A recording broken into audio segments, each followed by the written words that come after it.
আল্লাহ কি নিজে বলেছেন? আল্লাহ রসুলকে দিয়ে বলিয়েছেন? আল্লাহ রসুলকে দিয়ে বলিয়েছে। রসুল তো আল্লাহর পক্ষ থেকে পাঠাইছে রে আমাদের কাছে। এই জন্য বলেন আল্লাহু আকবার। আমরা অনেক খোদার ইবাদত করতো মানুষরা আগে, আর আল্লাহ পাঠালেন আপনি যান, তারা এক আল্লাহর ইবাদত করতে হবে। জোরে বলে আল্লাহু আকবার। এই তিমির জগৎটাকে আমার রসুল আলো হয়ে আসছে, নূর হয়ে আসছে। জোরে বলে সুবহানাল্লাহ।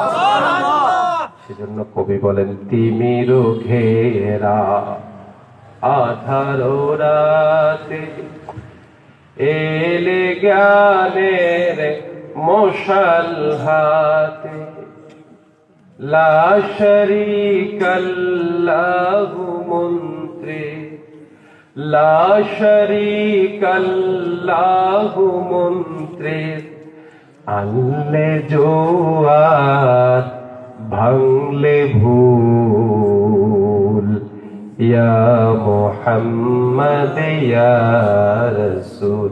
জোরে বলেন না, ইয়া মুহাম্মদ ইয়া রাসূল। আলোর মশাল নিয়ে আমার রাসূল যখন আসছে, তখন সকল আধার কি হয়ে গেছে? কেটে গেছে, দূর হয়ে গেছে। বলেন আল্লাহু আকবার। আল্লাহু আকবার। সূর্য যেমন দিনের আধারকে, রাতের আধারকে সরিয়ে দিয়ে দিনের আলো ছড়িয়ে দেয় সূর্য, তখনও তো সূর্য ছিল, তখনও চন্দ্র ছিল, সেটা মানুষের মতো আশরাফুল মাখলুকাতের ভিতরে যে আধারের কালিমা ছিল সেটা সরাতে পারে নাই। কিন্তু মুহাম্মদ সাল্লাল্লাহু আলাইহি ওয়াসাল্লাম আল্লাহর পক্ষ থেকে এমন এক নূর, এমন এক আলো তিনি আসলেন, আর সমস্ত জগতের খারাপি দূষিত জিনিসগুলোকে তিনি দূরে সরিয়ে দিলেন। সে আলোয় কি আমাদেরকে আলোকিত হতে মন চায় না? কার কার মন চায়?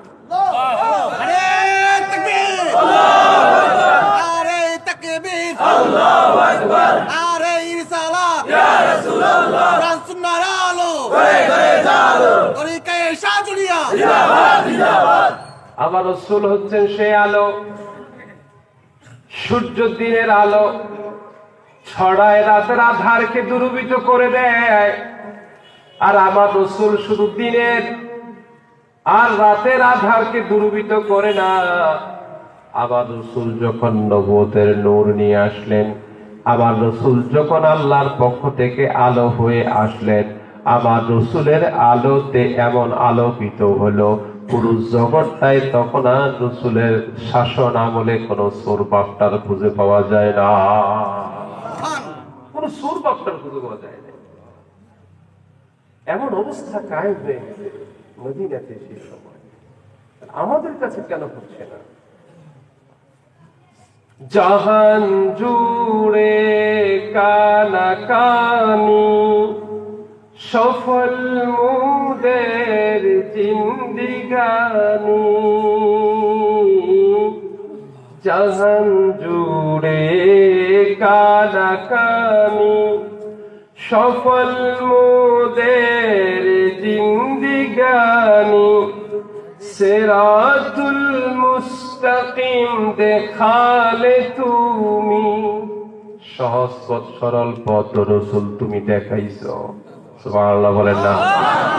আমার রাসূল আমাদেরকে সহজ পথ দেখাইছে, সরল পথ দেখাইছে, আলোকিত পথ দেখাইছে। সেই পথ হচ্ছে আমার আল্লাহর পথ। আওয়াজ করে বলি সুবহানাল্লাহ। এজন্য কবি বলেন জাহান জুড়ে, মানে পৃথিবী জুড়ে কানাকানি চলছে, আমাদের জীবনটা সফল হয়ে গেছে, আমরা ধন্য হয়ে গেছি। আপনি আমাদেরকে সিরাতুল মুস্তাকিম দেখাইছেন, সহজ সরল পথ দেখাইছেন। এজন্য পুরো বিশ্ব নিখিল, পুরো মাখলুকাত, সকল সৃষ্টি জীব আপনি রাসূলের জন্য আকুল। জবান ছেড়ে বলে আল্লাহু আকবার। কবির ভাষায় এটা কিন্তু স্পষ্ট হাদিসের কথা। কবির কবিতাটা একদম হাদিসের ভাষা। তাহলে আপনি চিন্তা করে, যদি একটু চিন্তা করে মাথায় নেন, আমার রাসূল সেই যুগে আধার ছিল, যত আধার ছিল সকল আধারকে তিনি দূরীভূত করে দিলেন। তাহলে এখনকার আমাদের আল্লাহ বলা যারা, নবী বলা যারা, দিনদার যারা, আলেম যারা, ইমাম সাহেব সাহেব যারা একজন আরেকজনকে কাফের ফতোয়া দিবে না রাসূলের আলোয় মানুষকে আলোকিত করবে? বুঝেন না? জি। রাগ করলে? জি না। মন খারাপ করছে? জি না। অমুকে কাফের, অমুকে মুশরিক, অমুকে এটা, অমুকে ওইটা, মাইকটা ধরেই গালিগালাজ। ঠিক ঠিক। আল্লাহ মাফ করুক করে আমিন। এটা কেন করব?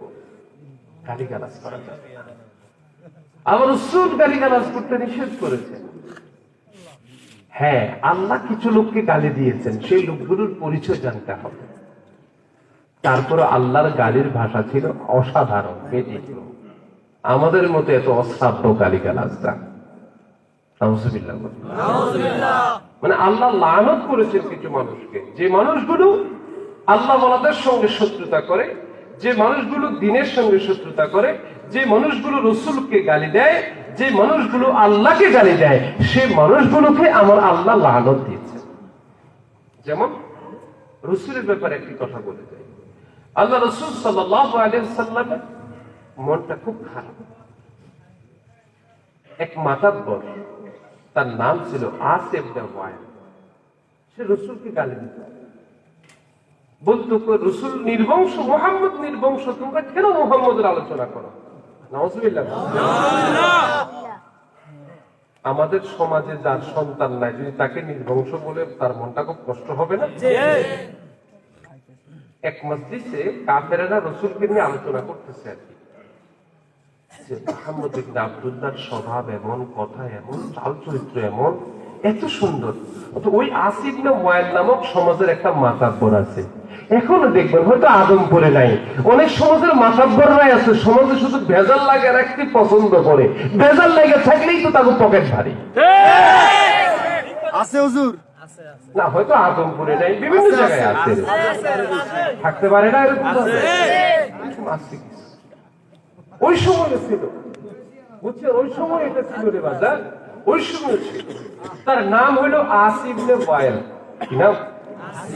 জোরে বলেন, জোরে বলেন। আসিফ ইবনে ওয়াইল। আল্লাহ তারে